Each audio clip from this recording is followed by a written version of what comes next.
Hi all hello and welcome back to my channel. और आज है day 3 on AWS and Terraform. And आज हम जो काम पिछले 2 दिन से कर रहे थे उसी को कंटिन्यू करेंगे ऑन द 3 टायर आर्किटेक्चर, और उसको और मॉडिफाई करेंगे। एंड आज बात करेंगे कैसे हम वेरिएबल्स की यूज़ कर सकते हैं। तो बहुत सारी काम होंगे एक एक करके। So let's start. Before that I want to thank all of you for the 25 subscribers. Currently मेरे पास अभी 25 सब्सक्राइबर हो गए हैं, तो बहुत बड़ी बात है and we will keep doing it. Now I am coming to the problems. तो मैं पहले इसको सेशन शेयरिंग मोड में लाता हूँ। तो अगर हम जाएं तो हम एक बार रिकैप करते हैं हमने क्या क्या किया था। तो पहले हमने शुरू किया प्रोवाइडर ब्लॉक से। फिर हमने पहले एक VPC क्रिएट किया, ठीक है। फिर हमने उसके अंदर एक सबनेट बनाया। एक 3 टायर आर्किटेक्चर के लिए हमने क्या किया था कि एक वेब टियर, एक ऐप टियर और एक डेटाबेस टियर को क्रिएट किया। वेब टियर और ऐप टियर के अंदर हमने कंप्यूट्स रखे, एक एक सर्वर हमने इंस्टेंस हमने डिप्लॉय किया। उसके साथ हमने क्या किया, हमने इसी तरीके से एक एक कंप्यूट को हमने डिप्लॉय किया वेब टियर और ऐप टियर में, और एक डेटाबेस टियर में हमने एक RDS इंस्टेंस को डिप्लॉय किया। लेकिन अभी तक ये सारी चीज़ें एक ही सबनेट के अंदर स्पिन अप हो रहा था, जो कि वेब टियर सबनेट बनाया था हमने। इस बार हमारा प्रॉब्लम स्टेटमेंट क्या है, हम क्या करेंगे, हम एक नया प्रॉब्लम स्टेटमेंट आज लेंगे जिसमें हम एक नया सबनेट क्रिएट करेंगे जो कि सिर्फ ऐप टियर के लिए होगा। और वेब टियर में जो सबनेट हमने बनाया था वैसा ही एक सबनेट हम यहाँ पे बनाएंगे जो कि ऐप टियर होगा। और जो सर्वर इसमें होगा उस सर्वर को हम ऐप टियर में होस्ट कराएंगे, ठीक है। तो ये पहला काम होगा। दूसरा, उसके साथ हम उसके लिए एक स्पेसिफिक सिक्योरिटी ग्रुप भी बनाएंगे, और ऐप टियर के सर्वर में उस स्पेसिफिक सिक्योरिटी ग्रुप को हम अटैच भी करेंगे। और once completion of that we will have fully distributed architecture. तो शुरू करते हैं। I am going to the code, और एक छोटा सा रिकैप दे दूं तो हमने पहले क्या बनाया था। इसमें हमने पहले एक VPC क्रिएट किया, फिर हमने एक सबनेट बनाया, फिर हमने बनाया एक सिक्योरिटी ग्रुप। ये जो सबनेट हमने बनाया था ये हम वेब टियर के लिए बनाए थे, और इसका CIDR रेंज था बाई 28, मतलब 16 IPs को हमने इसमें एलोकेट किया था। अगर आपको AWS के ऊपर नॉलेज है तो 5 IPs AWS खुद के पास एलोकेट करके रखता है, you get 11 out of it. So that is how the things work. Now हमने उसके बाद एक सिक्योरिटी ग्रुप बनाया जिसको जिसको उस VPC के साथ अटैच किया। फिर हमने एक वेब टियर के अंदर VM बनाया, हमने ऐप टियर के अंदर VM बनाया। पर दोनों दोनों VM आप देख सकते हो कि सेम सबनेट में होस्टेड है, वेब टियर सबनेट के अंदर, और उसके सिक्योरिटी ग्रुप भी वेब टियर सिक्योरिटी ग्रुप ही है। इस बार क्या होगा, ये जो VM बनेगा इसमें वेब टियर सिक्योरिटी ग्रुप नहीं रहेगा, ना ही वेब टियर सबनेट रहेगा। ये एक स्पेसिफिक ऐप टियर में ये स्पिन अप होगा। तो उसका कोड लिखते हैं। तो पहले मैं थोड़ा सेग्रीगेट कर देता हूँ ताकि आपको बाद में सुविधा हो समझने में।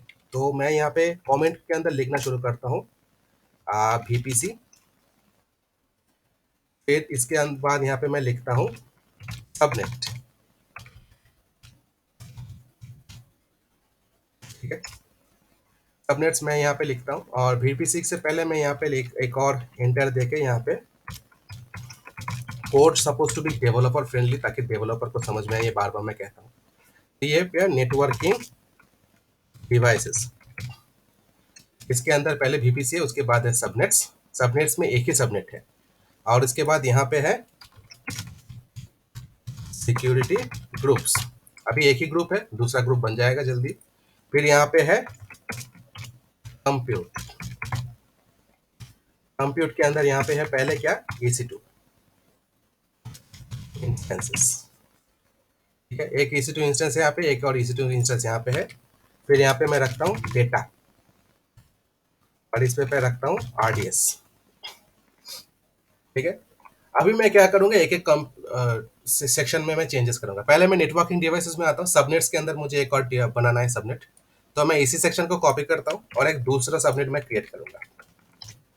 अभी सबनेट का नाम होगा ऐप टियर सबनेट। मैं इसको यहाँ से आइडेंटिफाई करा देता हूँ ऐप टियर सबनेट, इसका टैग भी कर देता हूँ ऐप टियर सबनेट।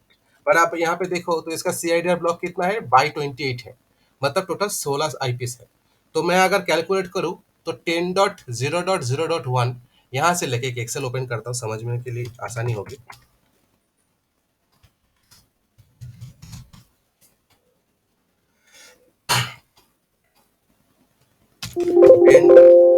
सॉरी 10.0.0.1 यहाँ से शुरू करते हैं। यहाँ से शुरू करते हैं और मैं इसको अगर कंटिन्यू करता हूँ तो 16 नंबर आईपी क्या होगा इसका, यहाँ पे आई गेस ये आएगा। हाँ हाँ, यहाँ पे देख सकते हो 16 नंबर आईपी क्या है, ये जीरो से शुरू होता है बाय द वे। तो let me write it proper way. अगर मैं ड्रैग करूँ तो 16 नंबर आईपी क्या है, 515। तो अगर मुझे नेक्स्ट आईपी लेना है तो मैं इसका आईपी एड्रेस क्या होगा, 2216 होगा। ठीक है, तो मुझे अगर आगे का मैं सबनेट सिमिलर ले सकता हूँ तो 2216 से लेकर मैं बाई 26 नहीं, टोटल 32 तक मैं ले सकता हूँ। ठीक है, तो 31 तक होगा। तो ये मेरे आईपी रेंजेस होंगे फॉर द नेक्स्ट सेगमेंट। तो मैं क्या करूंगा, मैं यहाँ पे इसका रेंज दे देता हूँ 16। तो 16 से लेकर बाई 28 होगा, मतलब 2 to the power 4। आपको याद होगा CIDR ब्लॉक का कॉन्सेप्ट यही है। बाई 28 मतलब बाई जो रहता है उसको आप 32 से उसको माइनस करना पड़ता है। यहाँ पे 28 है, मतलब 32 माइनस 28 होगा 4।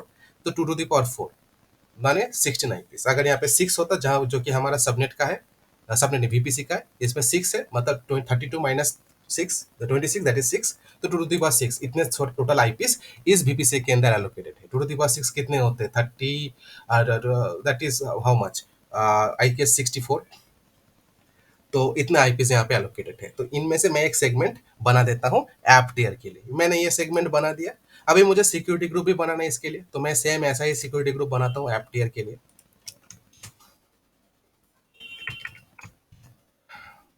और पर यहाँ पे मैं इसका नाम बदल देता हूँ, इसका नाम ऐप टियर SG।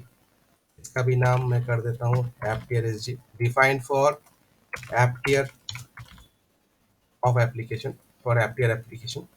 ठीक है, इसका भी टैग मैं कर देता हूँ ऐप टियर SG। बाकी तो सारे मेरे सेम सेम है।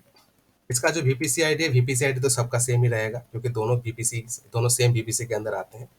अभी मैं कंप्यूट पे आता हूँ। ये तो वेब टियर VM है, पर ऐप टियर VM में मुझे चेंज करना है। पहले तो मेरा यहाँ पे सबनेट चेंज होगा। सबनेट अभी मेरा क्या बन जाएगा, AWS_subnet। पहले वेब टियर का सबनेट था, अभी ऐप टियर का सबनेट आएगा, उसके बाद उसका आईडी। सिक्योरिटी ग्रुप में भी सेम चेंजेस होंगे, AWS security group, app tier SG, फिर उसका आईडी। तो ये मेरे दोनों बन गए। बाकी मेरा RDS instances all are perfect, so it won't be a issue. अभी मैं चला आता हूँ पहले टेराफॉर्म प्लान में। प्रीवियसली आप देख सकते हो 6 रिसोर्सेज की बात हुई थी। अभी रिसोर्सेज 2 बढ़ गए, एक सिक्योरिटी ग्रुप और एक नया सबनेट। तो टोटल अभी 8 रिसोर्सेज शो करने चाहिए।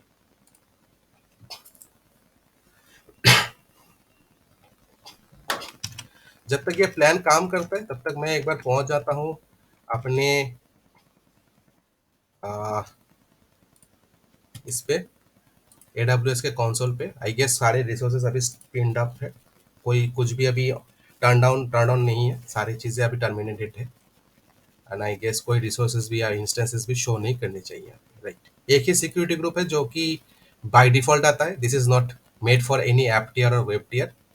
और RDS भी आई गेस अभी कुछ नहीं है। प्रीवियसली हमें याद होगा RDS क्रिएशन में थोड़ा टाइम लगता है, तो इसमें भी अभी लगेगा। तो प्लान हो गया यहाँ पे, और प्लान कह रहा है कि टोटल 8 रिसोर्सेस है। यहाँ पे स्टैक VPC से शुरू करते हैं। पहले स्टैक VPC है, उसके बाद ऐप टियर सबनेट मिल गया हमें, वेब टियर सबनेट मिल गया, इसके बाद हमें ऐप टियर सबनेट मिल गया, रेंज भी मिल गया। उसके बाद हमें मिलता है security group, this is for web tier.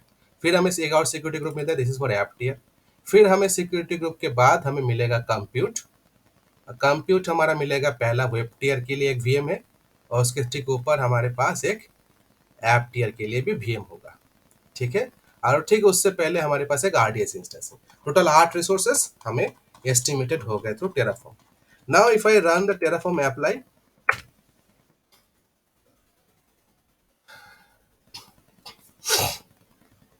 Again plan run होगा ऑफ कोर्स। वैल्यूज को मैं अप्रूव कर देता हूँ and the deployment will be starting, पहले प्रोविजन विल बी स्टार्टिंग। तो पहले स्टैक VPC क्रिएशन है, फिर RDS क्रिएशन है, फिर अभी वेब टियर सबनेट क्रिएशन है, ऐप टियर सब। अच्छा, क्या क्या क्रिएट हो गया, सिक्योरिटी ग्रुप्स क्रिएट हो गए, चेक करता हूँ। सिक्योरिटी ग्रुप क्रिएट हो गए तो बढ़िया है। कम टू VPC में टाइप करता हूँ, VPC। VPC के अंदर मैं सिक्योरिटी ग्रुप दिखने चाहिए। यहाँ पे सबनेट्स शो करेंगे, उसके ठीक नीचे सिक्योरिटी ग्रुप शो करेंगे। ओके, यहाँ पे VPC बन गया एक, यूरोप में। स्टैक वीपीसी आ गया है, बहुत बढ़िया। रेंजेस मिल गया, बहुत बढ़िया। सबनेट्स देखता हूँ, सबनेट्स बन गए वेब टीयर और एफ टीयर के लिए। ये देखो 0 से 28 और ये 16/28 बन गया। अभी सिक्योरिटी ग्रुप्स चेक करता हूँ, दो सिक्योरिटी ग्रुप दिखने चाहिए नया। एक वेब टीयर एस जी है, एक एफ टीयर एस जी है, दोनों सिक्योरिटी ग्रुप बन गए। बहुत बड़े इनके रूल्स में वेरीफाई कर सकता हूँ चाहूँ तो एक बार। इसके आउटबाउंड और इनबाउंड रूल्स भी है। ये देखो एस एस एच टीसीपी एक पर 22 है और एक है 80, दोनों बन गए। अभी मैं आ जाता हूँ यहाँ पे। आरडीएस इंस्टेंस क्रिएशन हो रहा है, पर I guess VM instances create हो गए होंगे। तो मैं एक बार EC2 में चेक करता हूँ, तो मेरे वीएम्स अभी आ जाने चाहिए। इंस्टेंसेस रनिंग दिखा रहा है 2।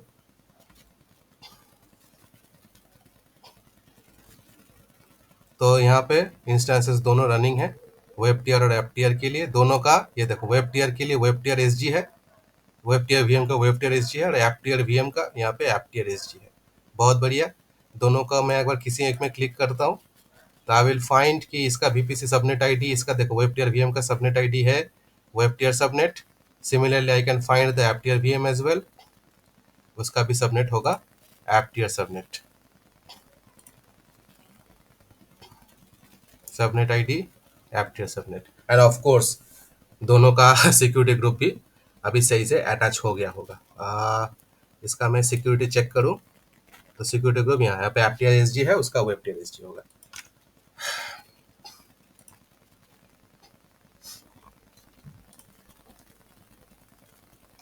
वेब टीयर एस जी, बहुत बढ़िया। पर अभी आरडीएस क्रिएशन हो रहा है, आरडीएस अभी भी क्रिएशन स्टेट में है, तो एक बार आरडीएस में आ जाता हूँ। अच्छा, इंस्टेंसेस एक दिखा रहा है, पर आई गेस अभी तक वो रेडी नहीं हुआ है, क्रिएशन मोड में है।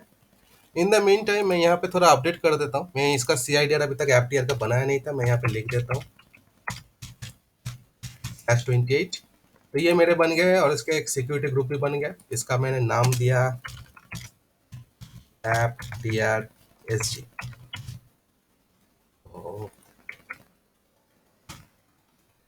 FTRSG,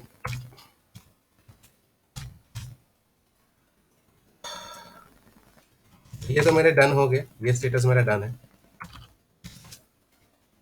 पर इसका आगे का स्टेटस अभी मुझे देखना है कि ये मेरा कब तक कंप्लीट होता है। ये अभी भी still creating, I guess it takes around 4 minutes time to create.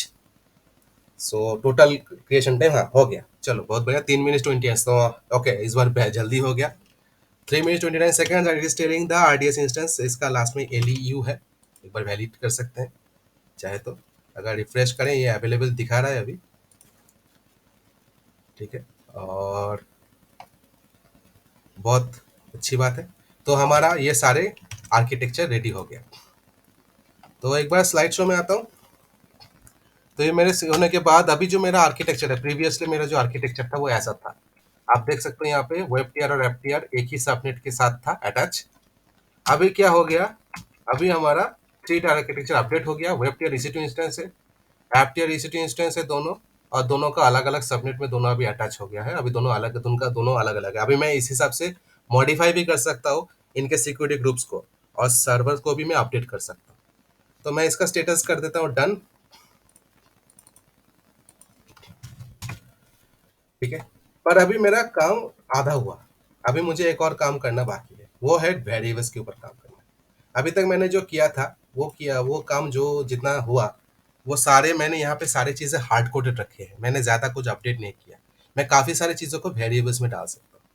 तो वो वेरिएबल्स में कैसे डालते हैं, मैं यहाँ पे टेराफॉर्म वेरिएबल्स का पेज भी ओपन कर सकता हूँ, और मैं एक वेरिएबल्स का एग्जांपल दिखाता हूँ, इनपुट वेरिएबल्स, ठीक है। टेराफॉर्म में वेरिएबल्स 3 टाइप के होते हैं, input variables, output variables and local values. मतलब इनपुट वेरिएबल्स, उसका आउटपुट वैल्यूज और लोकल वैल्यूज, 3 टाइप के वेरिएबल्स हो सकते हैं। तो हमारा जो इनपुट वेरिएबल है उसको लिखने का तरीका ऐसा होता है, पहले आपको वेरिएबल लिखना होता है, फिर वेरिएबल का एक नाम देना होता है, उसके अंदर देना पड़ता है वो कैसा वेरिएबल है, वो स्ट्रिंग है या लिस्ट है, ये मेंशन करना होता है, और उसका एक डिफॉल्ट वैल्यू होता है, तो ऐसा टाइप का। तो मैं इस सेक्शन को कॉपी करता हूँ, यहाँ पे देख सकते हैं availability zone names type list है। मैं ऐसे ही इस सिंटैक्स को कॉपी करता हूँ, वेरिएबल सेक्शन में आता हूँ, है ना, यहाँ पुट इट हियर। पर मेरा यहाँ पे अवेलेबिलिटी जोन की जगह पे मैं वेरिएबल लूंगा रीजन, ठीक है। और मैं यहाँ पे ये लिस्ट स्ट्रिंग नहीं रहेगा, ये सारी चीज़ें डिलीट हो जाएंगे, मैं अपने हिसाब से इसको अपडेट कर देता हूँ, मेरा मेरा वेरिएबल यहाँ पे क्या होगा। तो मैं क्या क्या करना क्या चाहता हूँ यहाँ पे, आप देखोगे तो यहाँ पे मेरा जो रीजन है, रीजन का वैल्यू है EU नॉट 1, इसको मैं वेरिएबल में रखना चाहता हूँ। I don't want to update it everywhere. तो मैं यहाँ पे मेरा जो है, मैंने वेरिएबल्स का नाम दे दिया रीजन। अभी मैं इसका कर देता हूँ, इसका टाइप होगा लिस्ट, नहीं इसका टाइप होगा स्ट्रिंग। ठीक है, मेरा वेरिएबल बन गया स्ट्रिंग, और इसका डिफॉल्ट वैल्यू देना पड़ता है, तो वो डिफॉल्ट वैल्यू मैंने यहाँ पे पेस्ट कर दिया। मेरा वेरिएबल यहाँ पे डिक्लेयर हो गया। ठीक है, अभी इस वेरिएबल को मुझे अगर टेराफॉर्म में यूज करना है, मुझे लिखना पड़ेगा यहाँ पे var डॉट। अब देखो यहाँ पे ये मेरे पास आ गया है वेरिएबल रीजन, मैंने इसको डिक्लेयर कर दिया। अगर मैं यहाँ पे फिर से टेराफॉर्म प्लान रन करता हूँ, मैंने यहाँ पे वैल्यू को वेरिएबल में पास कर दिया, राइट। तो अगर ये करेक्ट नहीं होगा तो एरर होना चाहिए। मैं एक बार प्लान अगर फिर से रन करूँ, and I can show you that it is acting as a running resources, तो इसमें कोई एरर नहीं आएगा, मतलब ये वैल्यूज वेरिएबल से फेच कर रहा है।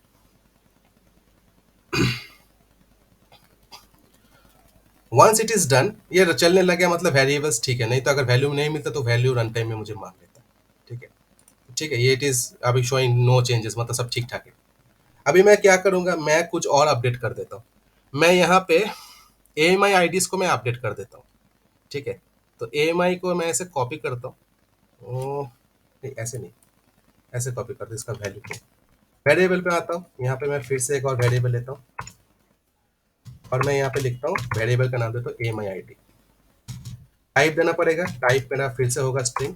डिफॉल्ट देना पड़ेगा, इसका मैं रखूंगा वैल्यू। ठीक है, इसका मैं रखूंगा वैल्यू, और मैंने वैल्यू इसका डिक्लेयर कर दिया। अभी ये जो AMI ID, ये मेरा वेरिएबल है। मेन डॉट टीएफ में आता हूँ, इसको मैं चेंज करता हूँ, लिखता हूँ var dot AMI ID, this is my variable. इस सेक्शन को कॉपी करते हैं फिर से, और एक और जगह पे मेरा AMI मेंशन्ड है, उसको भी मैं अपडेट कर देता हूँ। हो गया, सेव हो गया। दूसरा, मैं इंस्टेंस टाइप दोनों के लिए मेरे T3 माइक्रो है, तो I don't have to worry about it. If I want to declare it, I can again declare it as a variable. तो वेरिएबल का नाम देता हूँ इंस्टेंस टाइप। ठीक है, सजेशन में मिल गया। आई गेस पहले मैंने कभी इसको ट्राई किया था, तो शायद इसीलिए सजेशन पे आ रहा है। आपके लिए नया नया होगा, पर ये सारे tags values, this is how you have to declare variable.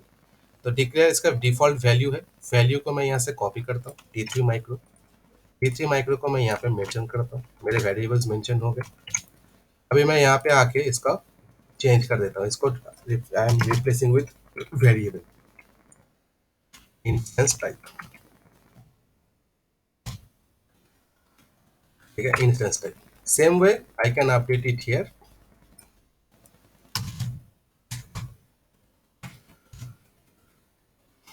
और मुझे कुछ और वेरिएबल्स अपडेट करने थे, मैं यहाँ पे भी चेंजेस कर सकता हूँ इन द नेक्स्ट वीडियो, और I will suggest if you are following this codes you try it by yourself.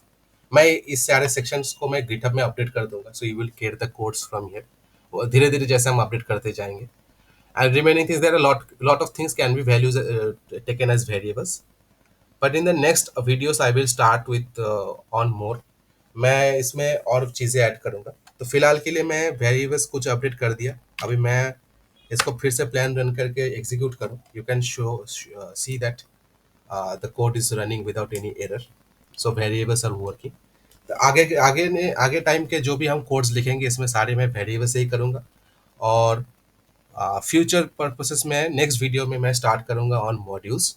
Along with that हम काम करेंगे EC2 इंस्टेंस के ऊपर।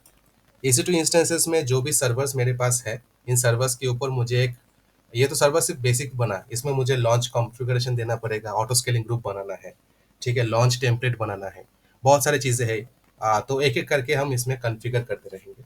So thank you for watching, stay tuned and kindly subscribe and share with your friends. Have a nice day.